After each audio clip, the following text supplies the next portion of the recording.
Bismillahirrahmanirrahim. Assalamualaikum warahmatullahi wabarakatuh. Alhamdulillahirabbil alamin wa bihi nasta'inu ala umuri dunya waddin wassalatu wassalamu ala sayyidil mursalin nabiyyina Muhammadin wa ala alihi wa sahbihi ajma'in, amma ba'd. Sahabat sekalian yang dirahmati oleh Allah,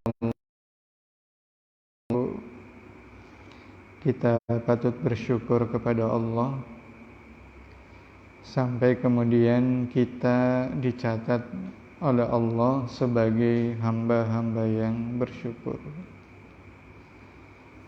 Termasuk syukur itu bersyukur kepada Allah. Karena Allah pengen betul kita menjadi hamba Allah yang berbahagia. Allah pengen banget gitu, kita ditambah nikmatnya. Dan Allah juga gak mau sesungguhnya kita mendapatkan azab yang pedih. Makanya diingetin oleh Allah, la in syakartum la azidannakum wa la in kafartum inna azabi lasyadid. Jangankan di akhirat, di dunia saja orang yang tidak bersyukur itu tidak pernah merasakan kenikmatan. Ya contoh misalnya, ini banyak kue nih, ya, banyak kue, banyak makanan. Kalau yang kita dahulukan, kok kue favorit saya nggak ada ya? Atau misalnya dari rumah terbayang, biasanya ada apa? Hah? Bolu. Ya, dongkal belum pernah ada. Ya. Misalnya martabak telur, ya, misalnya, kok nggak ada ya martabak telur? Ya. Tapi kalau kemudian kita bersyukur, subhanallah, maka sesederhana apapun makanan akan menjadi sebuah kenikmatan yang luar biasa. Salawat dan salam kita layangkan kepada uswah hasanah kita Rasulullah sallallahu alaihi wasallam beserta para keluarganya, para sahabatnya, dan juga kepada seluruh pengikutnya yang tetap istiqamah mempertahankan ajarannya. Mudah-mudahan kita semua nanti bisa berbaris bareng Kanjeng Nabi Muhammad sallallahu alaihi wasallam. Karena kan nanti setiap nabi baris diikuti oleh pengikutnya. Ya, mudah-mudahan kita nanti ada di dalamnya baris gitu ya. Bawa bendera gerobak gitu. Ya, insyaallah. Ya, mungkin amal kita dianggap kecil, tapi mudah-mudahan keikhlasan kita membuat Allah ridha gitu ya, sehingga kita dimasukkan ke dalam surga. Baik, kita bahas malam hari ini surah At-Takwir ayat 26, cuman satu ayat gitu. Judulnya Fa'aina tadhhabun. Tapi kalau kita tadi baca, teman-teman baca dari ayat 1 sebelum sampai ke ayat 26, dari ayat 1 sampai 25, surah At-Takwir berbicara apa? Berbicara kiamat. Hampir semua berbicara kiamat, mulai dari idza syamsu kuwirat. Bayangkan ketika matahari nanti digulung. Di awal sudah begitu. Karena memang keyakinan kepada hari akhir itulah yang menyebabkan kita berusaha mengendalikan diri kita. Ya. Coba kalau kita tidak punya keimanan kepada hari akhir, nggak beriman adanya kiamat, nggak beriman adanya surga, nggak yakin adanya neraka, ya hidup semau gue, gitu. Ya kan? Jadi ketika kita menyadari bahwa ada hari akhir, itulah yang harus kemudian menyebabkan kita punya orientasi hidup ini. Itulah mengapa ayat pendek dalam surah At-Takwir, surah yang ke-81 ayat 26, fa aina tadhhabun, mau kemana engkau melangkah? Kira-kira mau kemana? Surga, insyaallah. Apalagi?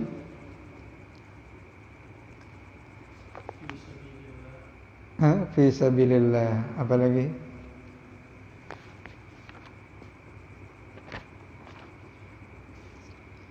Maka idealnya jawabannya ada pada surah As-Saffat.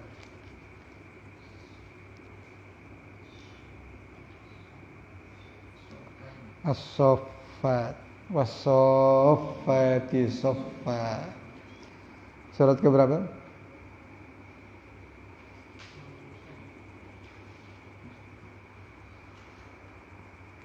Berarti jarang yasinan nih. Satu surat setelah surah Yasin. Yasin surat keberapa?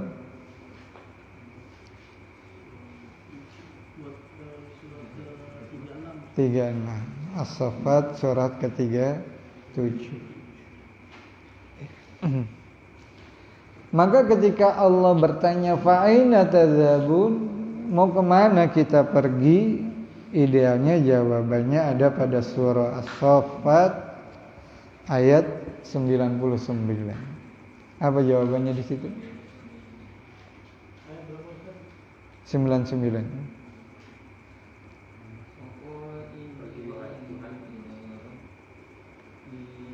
Inni zahibun ila rabbi sayahdin. Ya. Sesungguhnya aku pergi menuju Rabbku. Walaupun ini jawaban Nabi Allah Ibrahim alaihissalam, tapi ini yang harus menjadi arah ketika kita ditanya mau kemana kita pergi. Karena ketika kita melangkah tanpa kompas, tanpa Google Map sekarang gitu ya, Masya Allah. Teman-teman mungkin pernah ini ya, pernah masuk jalan tol gitu ya. Iya. Ketika kita mau ke Jakarta, itu kan di Cikampek ada belokan tuh, ya kan? Dan belokannya kan rapat banget itu, nggak terlalu lebar. Ternyata menceng sedikit ke Bandung.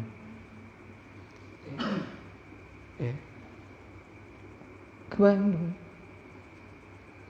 Kalau kemudian kita tidak segera balik arah, atau tidak kemudian kita ngeh gitu ya, kita lalai gitu misalnya di mobil ya, bercanda-canda gitu ya, atau di mobil dengerin musik gitu. Tahu-tahu udah pasteur gitu ya. Mau balik arah jauh.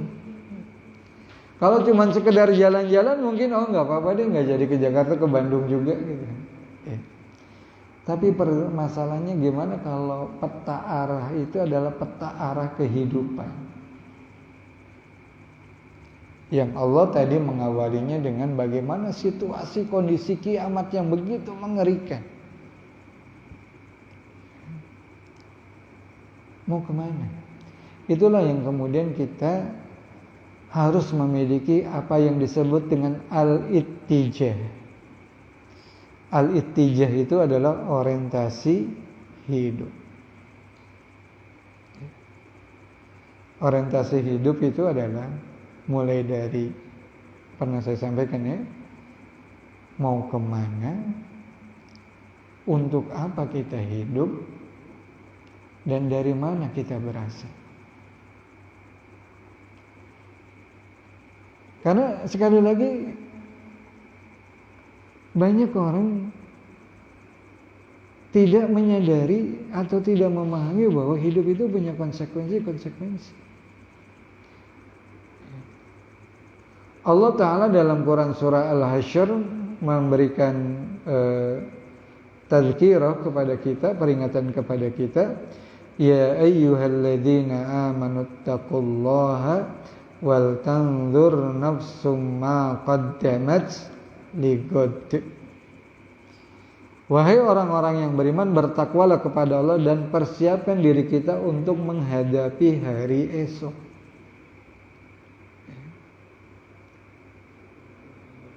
Di sisi lain kita terkadang suka terlena dengan kalimat taswif. Taswif itu yang kobailah gitu. Nanti saja. Apalagi di kita ada satu kamus wis gak apa gebrak baik gitu ya.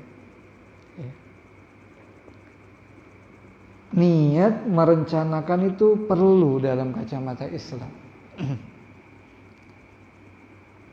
Ya. Seorang ulama tabi'in Imam Hasan Al-Basri pernah mengatakan, saya pernah juga menyampaikan di sini, saya lebih berbahagia,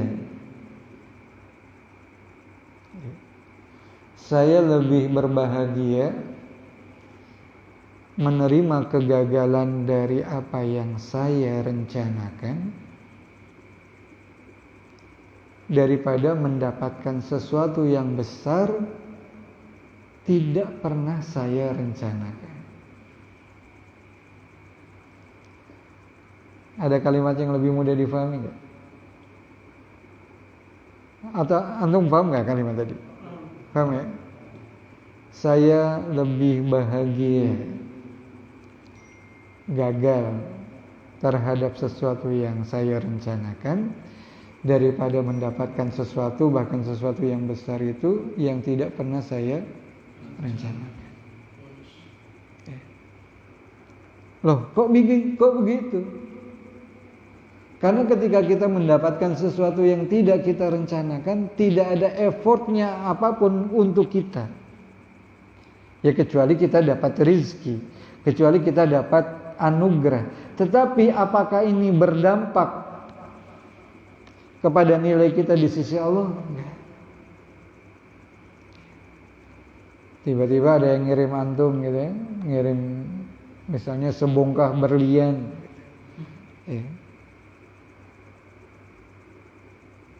Bandingkan dengan kita, saya pengen punya sebongkah berlian tapi gagal. Hasan Al-Basri lebih senang itu. Kenapa? Karena kita punya nilai effort, punya nilai usaha. Punya nilai usaha. Makanya sahabat sekalian yang dirahmati oleh Allah, apa jawaban Nabi Allah Ibrahim?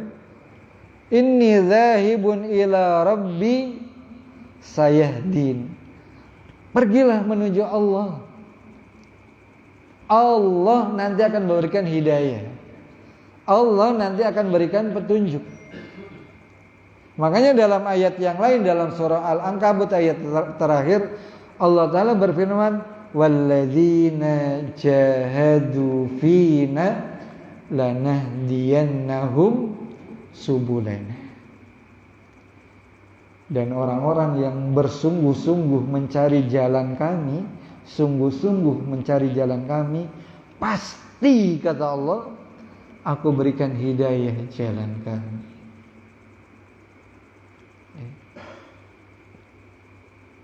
Itulah mengapa sebagai bentuk kesungguhan kita dalam salat kita selalu berdoa, ihdinas siratal mustaqim. Ya Allah, tunjukilah kami jalan yang lurus. Karena sahabat sekalian yang dirahmati oleh Allah,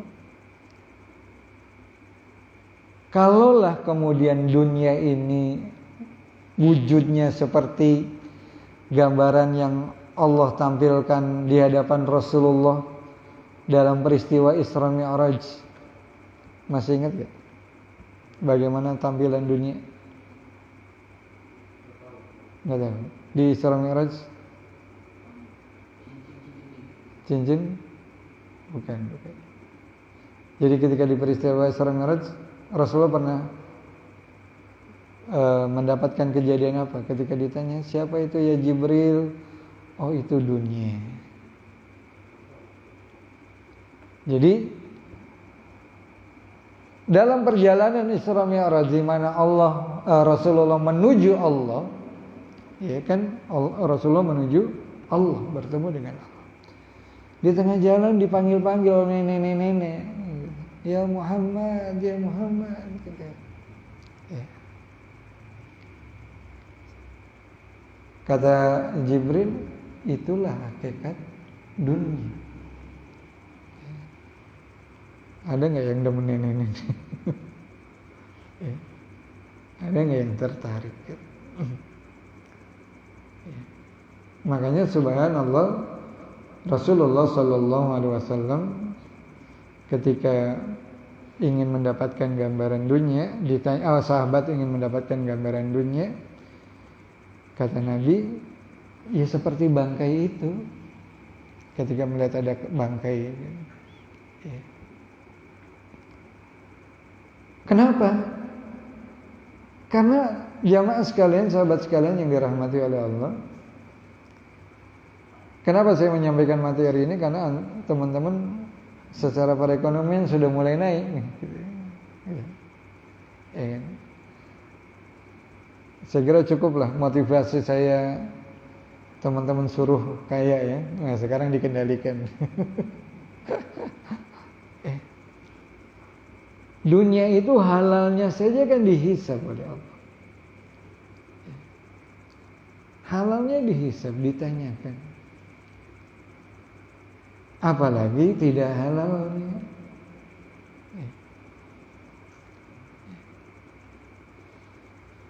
Makanya hidup itu harus seimbang. Hidup ini harus seimbang. Dan inilah saatnya ya kita coba menyeimbangkan. Yuk kita bertanya, fa aina tadhhabun? Mau kemana? Karena kalau kita tahu, maka kita akan gampang menjadi orang yang pemurah. Nggak bakalan pelit gitu. Nggak. Buat apa sih dunia ini? Makanya teman-teman perlu dilatih, perlu banget dilatih senang melihat, merasa bahagia kalau sudah bisa menolong orang. Harus dilatih. Jadi semangat kita adalah khairun nas anfa'uhum linnas. Manusia yang terbaik itu yang paling banyak manfaatnya untuk manusia yang lain. Yuk kita lahir bukan menjadi beban. Yuk kita lahir meringankan beban orang, agar beban kita nanti di akhirat diringankan oleh Allah. Sampai kalaupun toh kemudian kita nggak bisa memberikan apa-apa, maka Rasulullah mengajarkan minimal ketemu saudara tabassam, senyum. Karena senyum kita melegakan saudara kita. Bayangin teman kita, saudara kita lewat ketemu kita cemberut gitu ya, bermuka masam gitu. Ini kenapa ya gitu. Itu pasti akan membuat gejolak di hati saudara kita gitu. Mending kalau kemudian saudara kita bermuhasabah, saya salah apa ya? terus kemudian langsung minta maaf. Lah kalau kemudian kebalik gitu, sombong amat gitu ya. Terus kemudian merasa terzolimi, tersakiti, dan kemudian saudara kita berdoa kepada Allah karena merasa tersakiti dengan cemburutnya kita. Wah, hati-hati, kita sedang ada dalam masalah besar itu. Tabassam li wajhi akhika shadaqah. Dan itu semua tidak mungkin bisa keluar kalau kemudian kita tidak pernah berpikir mau kemana kita pergi, mau kemana. Saya tadi pagi khutbah nikah juga saya sampaikan gitu. Secara pribadi mau kemana kita pergi. Sekarang ya kepada calon pengantin ya, mau dibawa kemana rumah tangga kalian? Mau dibawa kemana? Ini kan ketika sekali lagi kita disorientasi, kita tidak punya orientasi dalam melangkah. Maka sahabat sekalian yang dirahmati Allah, yuk kita bikin orientasi kecil dalam kehidupan ini. Orientasi pribadi, misalnya antum teman-teman punya cita-cita, ya. Usahakan umur 40 sudah punya rumah sendiri gitu ya. Kenapa? Karena ternyata punya rumah sendiri itu membahagiakan orang tua kita.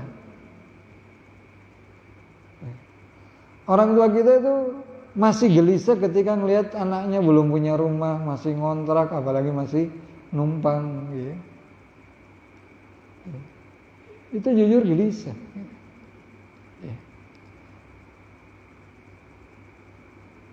Ini target dunia. Target akhirat, yuk kapan bangun musola, punya pesantren, pergi haji, itu urusannya kan besar-besar. Teman-teman harus sudah mulai itu punya orientasi gitu. Karena masih banyak lahan-lahan dakwah yang masih kosong. Masih banyak peluang-peluang kebaikan yang masih terbuka. Jadi sekali lagi fa'ina tadhabu. Maka sahabat sekalian yang dirahmati oleh Allah, agar kita punya orientasi hidup, tanamkan betul keyakinan kita kepada yaumil akhir, kepada hari akhir. Dan bukankah hidup di dunia ini cuma sebentar? Ya, cukuplah lelahnya di dunia. Jangan sampai di akhirat juga kita masih lelah. Makanya doa yang diajarkan oleh Rasulullah, kematian kita harus kita gambarkan seperti apa?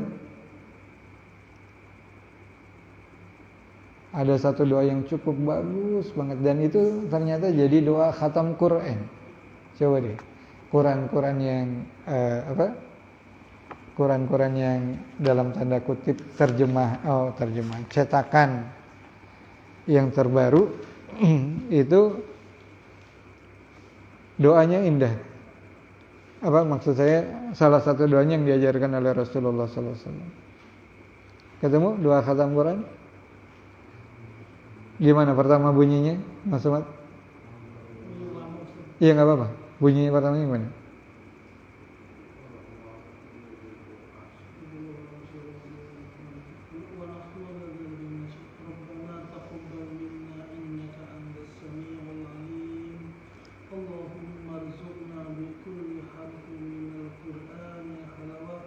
Oh iya, bukan itu.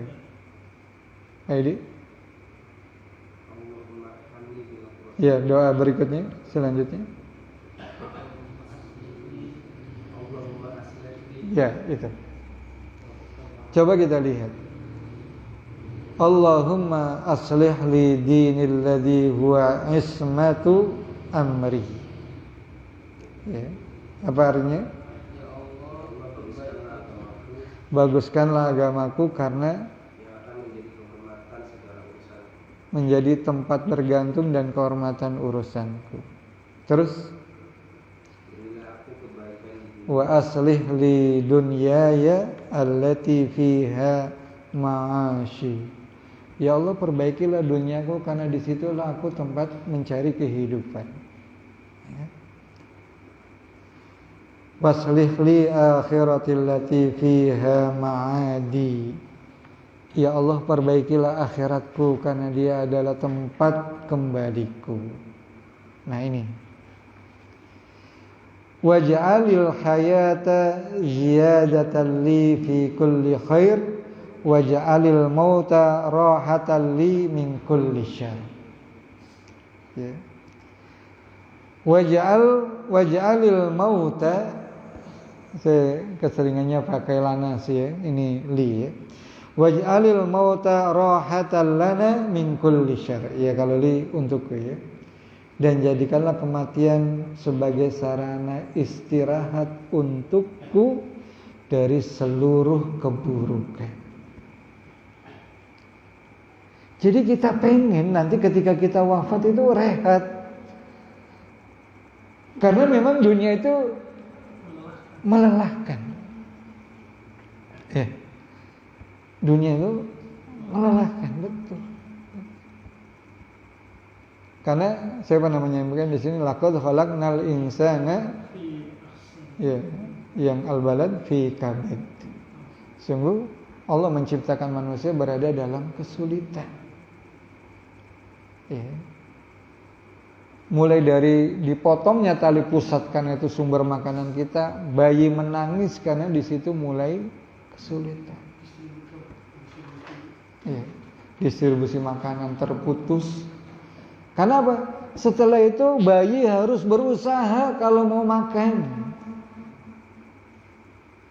Apa usahanya? Ya nangis, apalagi menghisap. Itu butuh effort, butuh tenaga. Karena ketika dia berada dalam rahim kan min asma'il husna. Rahim itu kan dari asma'ul husna ya. Makanan bayi cukup tersalurkan lewat tali pusat. Langsung masuk ke perut, nggak perlu menggigit, nggak perlu mengisap, nggak perlu menelan, ya, nggak perlu mengunyah. Tapi ketika diputus, pertama dia harus latih menelan, mengisap, menelan. Nanti mulai tumbuh gigi sakit. Ya. Teman-teman kan pernah kan tumbuh gigi bungsu ya? Masih ingat nggak? Ya, gigi belakang sakit banget. Itulah yang dirasakan dede bayi. Gitu. Itulah mengapa bayi itu demam ketika tumbuh giginya, ngeces terus gitu. Oh ngeces terus, oh iya mau tumbuh gigi, kita mah seneng, sakit dia. Gitu. Rewel. Ya. Belum kemudian disapi, ya. Bayangkan. Kalau kita kan enak aja, udah tempelin broto wali, apa macam-macam ya, broto wali, obat merah. Gitu. Ya. Di sapi itu kan mirip teman-teman biasa main HP nggak boleh main HP, ya, sakau, ya. Terang tum gitu ya. Jerit gimana ya. Nanti rada gede dikit yang lagi-lagi disunat ya. Rada gede dikit yang perempuan head ya. Istri teman-teman ada yang headnya luar biasa sakit, suka ngeluh. Anak ya, Masya Allah. Sakit ya. Suka ngeluh sakit ya. Suruh sering cium tangan ibunya ya. Ya. Ada yang sampai pingsan Pak, saking sakitnya ya. Ya kita sekali aja disunat doang kan. Ya. Belum masuk sekolah, ya.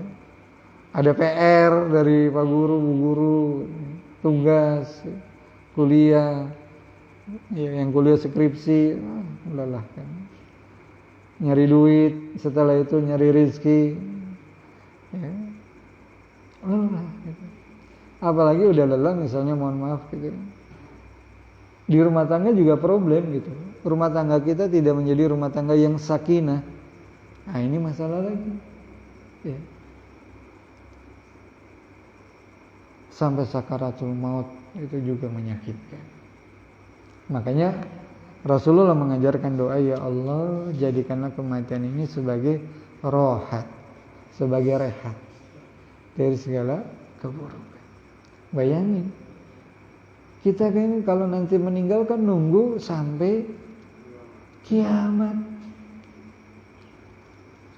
Di sisi lain, teman sejati kita adalah amal. Ya, lagunya Opik apa Chris? Opik ya.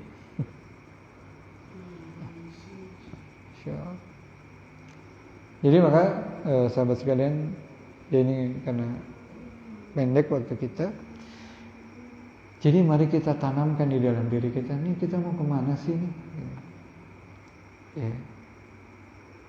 Yang sudah umur 30 tahun, ingat gitu ya. Udah setengah hidup, gitu. Udah setengah perjalanan. Ya. Ada yang sudah 30 kepala 3? Hah? Udah banyak? Rata-rata ya? Saya sering menganalogikan umur itu kayak mendownload. Ya. Teman-teman kalau suka download itu kan, kalau baru 1% itu lama bener ya, 2% lama, 3% masih lama. Tapi kalau sudah 60%, swing, selesai. Gitu. Hidup begitu. Ya. Tahu-tahu udah kepala 3, tahu-tahu udah kepala 4, gitu. Tahu-tahu punya menantu, gitu ya. Tahu-tahu punya cucu. Nggak apa-apa. Jangan sampai kemudian kita juga baru ketika udah mati. Loh udah mati tuh. Kok udah mati aja gitu.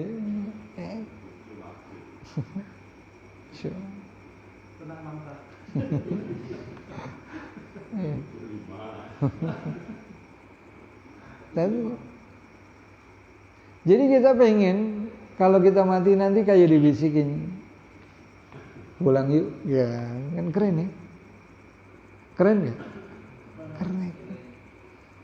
Kan kalimat irji'i ila rabbiki, ayo pulang, ya, ayo pulang loh,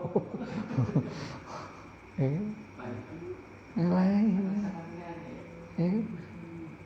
Kita pengen banget gitu, ya. Walaupun begitu kan, seperti dialognya Nabi Allah Ibrahim alaihissalam. Kan Nabi Allah Ibrahim sempat protes ya, ketika mau dipanggil suruh pulang. Gitu. Karena Nabi Allah Ibrahim tahu sakaratul maut itu sakit. Makanya beliau kan kemudian ya ketika malaikat maut menyampaikan, ayo pulang. Gitu. Apa kata beliau? Masa sih kekasih menyakiti kekasihnya? Karena Nabi Ibrahim kan diberi gelar Khalilullah, kekasih Allah. Tapi dibisikin, enggak kangen sama Allah. Ya kan? Karena dibalikin, masa sih kekasih tidak mau bertemu dengan kekasihnya? Ya. Jadi indah gitu kalau kemudian kita ya ayyatuhan nafsul mutmainnah irji'i ila rabbiki radiyatan mardiyah. Ya. Kata kuncinya istiqomah. Ya, kata kuncinya istiqomah. Yuk kita punya amalan yang sedikit tapi istiqomah. Ya. Ya. Ya, kisah kemarin yang viral wali kota Bandung meninggal itu karena memang beliau hidupnya pengen dalam kondisi selalu berdakwah di jalan dakwah. Gitu. Kata beliau, wali kota mah sampingan aja. Gitu. Tugas utama saya adalah dakwah. Gitu.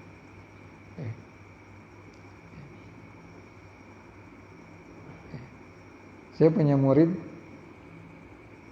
ayahnya meninggal setelah azan.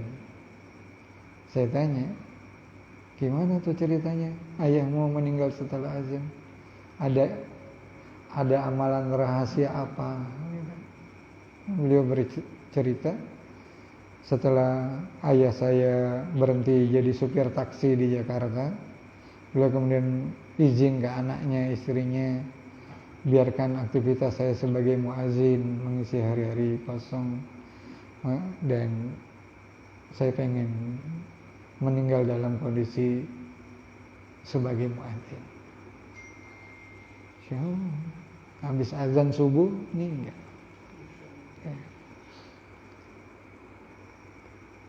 Saya punya guru yang biasa mengkhatamkan Quran, hafiz, guru tafsir Quran saya. Habis menghatamkan Quran, meninggal. Ya. Yuk kita punya kebiasaan yang baik, apa ya? Gitu. Yang kemudian kita istiqomah. Ya.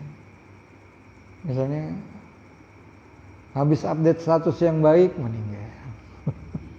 Keren ya? Ya, saya kira ini nanti kita akan bahas tentang tema istiqomah.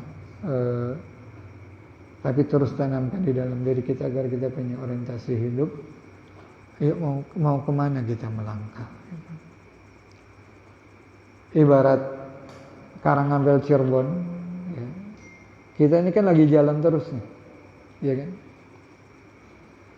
Kalau jalan terus, kita semakin dekat sama Cirebon apa tambah jauh dengan Cirebon? Tambah dekat. Gitu. Masalahnya ke Cirebonnya nggak nyasar, cuman ke Cirebonnya belok kiri apa belok kanan, itu yang jadi masalah. Gitu. Ya. Karena kita terus melangkah. Jangan-jangan teman-teman udah sebagian sudah ngeliat tuh, ahlan wa sahlan wa marhaban di barzah, gitu. Udah kebaca jangan-jangan spanduknya gitu. Ya, udah kebaca belum? Ya. Kalau saya mungkin udah kebaca ya. Cuman kadang suka siwer gitu ya. Ya karena masih ingat ya dialog Malaikatul Maut dengan salah seorang nabi. Ketika sang nabi bertanya, kamu kesini mau silaturahim apa mau nyabut nyawa saya? Mau silaturahim gitu. Boleh nggak saya minta satu hal? Oh iya boleh. Gimana? Kamu kalau kesini lagi mau nyabut nyawa saya, kasih tahu ya tanda-tandanya. Oh siap. Gitu. Ya. Beberapa tahun kemudian malaikat maut datang lagi. Sang nabi kemudian bertanya, ya ini materi ini saya dapat ketika SD. Ngadirin pengajian umum, ceramahnya tentang ini. Subhanallah, masih luar biasa keikhlasan beliau cerita tentang ini. Satu riwayat Nabi itu adalah Nabi Idris. Ya. Sang Nabi kembali nanya, kamu kesini mau nyabut nyawa saya apa silaturahim? Mau nyabut nyawa engkau ya Rasul. Loh, dianya gimana? Katanya mau ngasih tahu tanda-tandanya. Gitu. Kok tiba-tiba nyamperin aja mau nyabut nyawa saya? Apa kata Malaikatul Maut? Ya Rasul, bukankah sudah banyak tanda yang aku berikan kepadamu? Oh mana? Itu rambutmu yang dulu hitam sekarang memutih. Itu tanda dari saya. Udah ada? Yang udah ada hati-hati.